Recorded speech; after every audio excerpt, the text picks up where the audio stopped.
On this episode of China Uncensored, it's the 100-year anniversary of the Bolshevik Revolution. Let's have a party! A communist party. Leave your money at home, though. Also your means of production. Really anything you want to keep. Hi, welcome to China Uncensored. I'm your host, Chris Chappell. The relentless march of history carries on until it reaches its inevitable end with communism. Or democracy.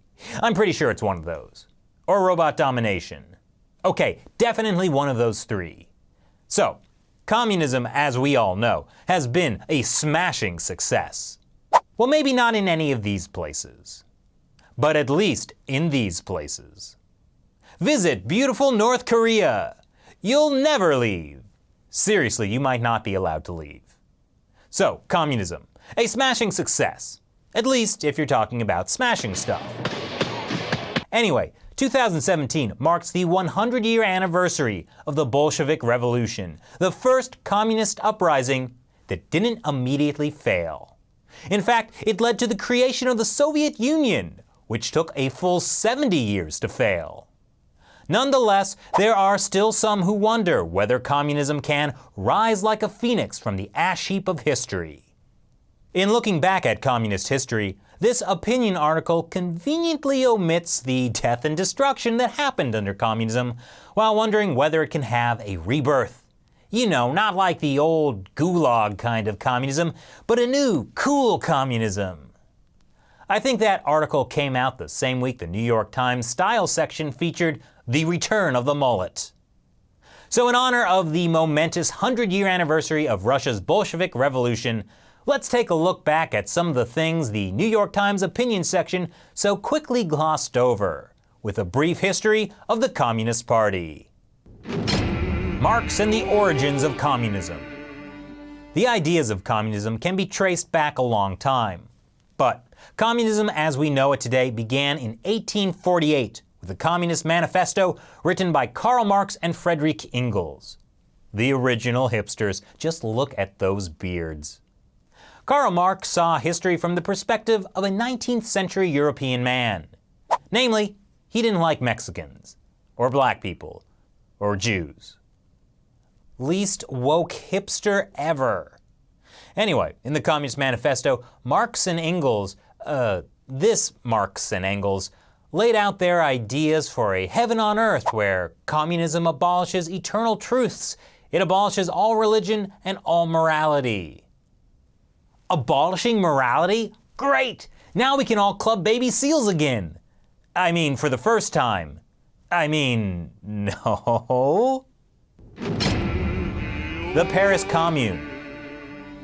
Karl Marx thought it was only a matter of time before the workers of the world would unite, tear down society, and establish communism the world over. And obviously hoist him and his ideas up on a pedestal. An equal pedestal. But nothing happened for 23 years. The first uprising that even remotely resembled what Marx and Engels were talking about was the Paris Commune of 1871. Marxist.org describes it as the first successful workers' revolution. It lasted all of 10 weeks. Even Firefly lasted longer than that. But in those 10 weeks, the communist insurrection was very productive. They killed tons of people, burned down a quarter of Paris, and destroyed countless artistic treasures. Though at least the smoke covered up Paris's urine smell. And like Firefly, this brief season of communism gained a small cult following. The Soviet Union. One of communism's early fanboys was the guy who started communist Russia, Lenin. This Lenin. Although Back in the USSR was a great song. In 1917, the Russian Tsar was overthrown in the February Revolution. Then, 8 months later, that government was overthrown by the Bolshevik Revolution, led by Lenin. This Lenin. Lenin also began the Red Terror, a campaign of mass murder and torture that killed up to 1.5 million people. What's that, Shelley? What do you mean I have to hurry up?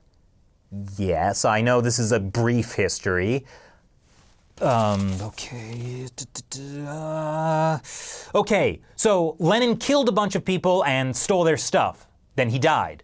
Then Stalin took over. He invented the Gulag system of forced labor camps, killed like 20 million people, and stole way more stuff. Then he died. Then these guys ran the country for a while. Meanwhile, there was an arms race, a space race, and the golden age of James Bond movies. After World War II, the Soviets set up communist governments in satellite states like Poland and East Germany. I see. No time for Poland. What about East Germany? Too bad the Stasi did some really weird stuff. Okay, then the Soviets helped start a bunch of Marxist-Leninist states in Eastern Europe, Africa, and the Borat parts of Asia. Anyway, eventually the guy with the thing on his face came to power. David Hasselhoff sang a song on the Berlin Wall, and the Soviet Union collapsed. And when the Soviet Union fell, so did the rest of the Soviet bloc. Like Nirvana after Kurt Cobain. Moving on to Asia. The People's Republic of China. After sitting out most of World War II, the Chinese Communist Party under Mao Zedong was in a prime position to liberate the war-ravaged country from the ruling Nationalist Party. Mao set out to prove how good of a communist he was by killing way more people than anyone ever, and taking their stuff. And then he died. After that, the Chinese Communist Party realized it should also fix China's economy, or what was left of it. So it gradually added some capitalist things back in. And then the Communist Party reformed. See? According to state-run media, the soldiers were just getting Mushu pork delivery.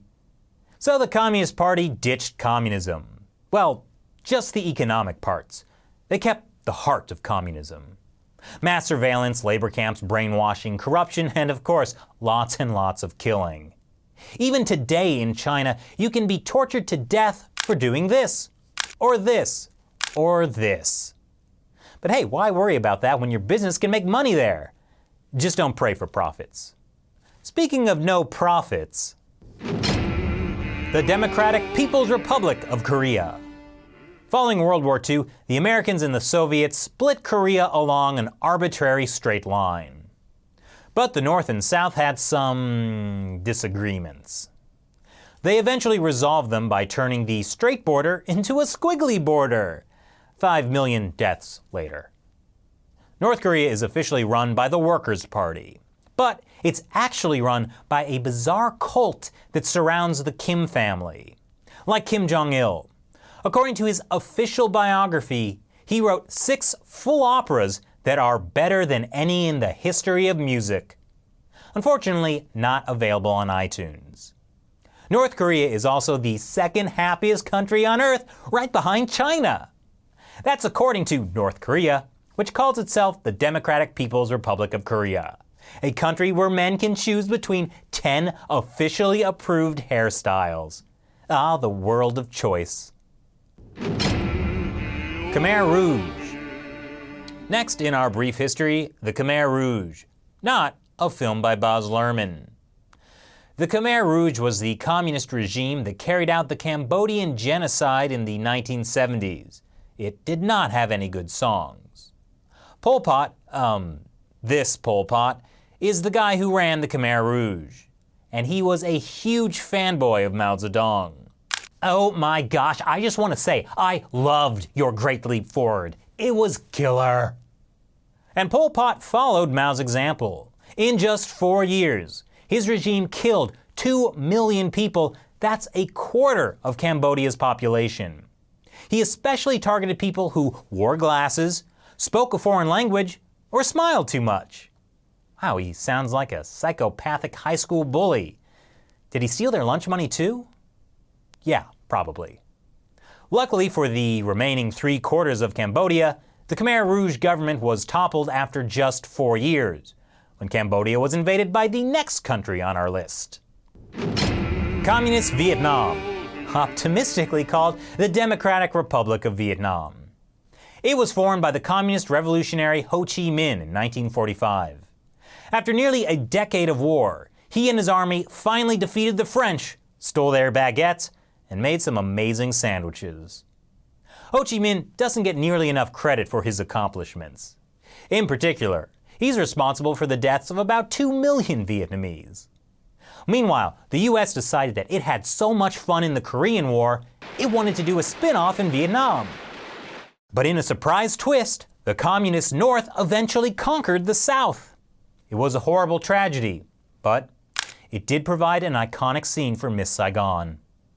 Next up, Laos. Never mind, we don't have time for Laos. Moving along. Cuba. Cuba, you've got some explaining to do.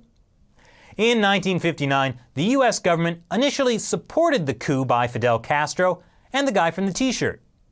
But like a bad date, the US soon realized it should not have swiped right on Castro. So the US tried to overthrow him, and failed. Eventually, the CIA gave up. Just kidding. They tried to assassinate Castro like 600 times. At different times, they attempted to poison Castro's milkshakes, his face cream, and his handkerchief.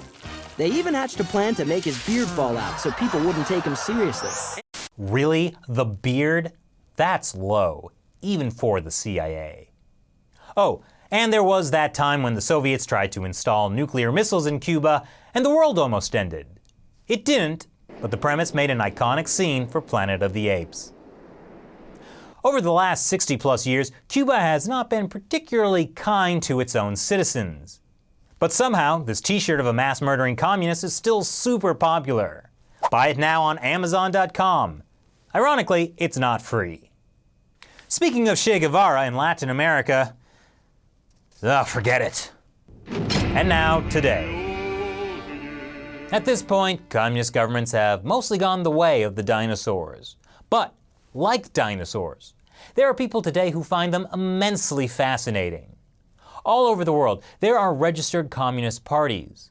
You'll meet people who say things like, well, communism is great, man. It's just never been done right before.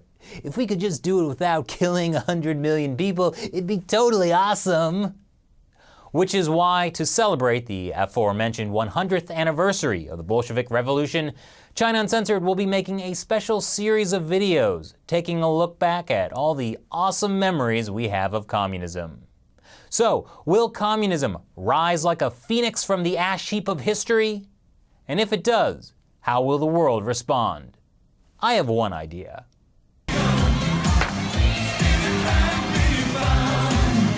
Thanks for watching this brief history of the Communist Party. I'm your host, Chris Chappell. See you next time.